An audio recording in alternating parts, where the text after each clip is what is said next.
दर्शक बंधु वर्तमान समय भत्ता टंका को नहीं आसला पुणी थे आउ एक बड़ अपडेट तेबे भत्ता टंका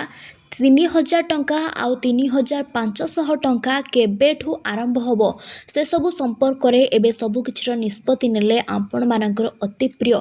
मुख्यमंत्री मोहन चरण माझी। तेबे दर्शक बंधु प्रश्न उठुछि जे प्रकृत रे 1 तारिख भत्ता टंका 3000 आ 3500 टंका जहाँ भी थिला ताहा लागू हबो कि नहीं सबकिछि संपर्क में टिकिनिकी करी तथ्य एबे आसंतु जानिबा। फ्रेंड्स आपण माने समस्त तो बेस भल भाव जानिथिबे जे आमर माननीय मुख्यमंत्री मोहन चरण माझी पूर्वर ऑलरेडी अनाउंस करि सारिथिले जे वार्धक्य जे कि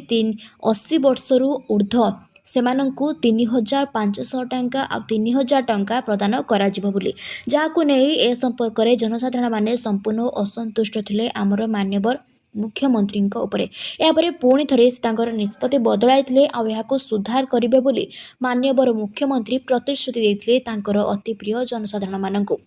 एबे वर्तमान समय से निजे कहिचंती जे आमर मान्यवर प्रधानमंत्री नरेंद्र मोदी जन्मदिन ही से यही सब को घोषणा करेंगे आउ 1 तारिख ठू ए सब को कार्यकारी करेंगे बोली निजे मोहन चरण माझी कहिचंती बोली जहाँ सुनिबा को मिलुछि। से पूर्वरु प्रचार करथिबा 3000 आउ 3500 टंका 80 वर्षरू ऊर्ध्व वार्धक्य 80%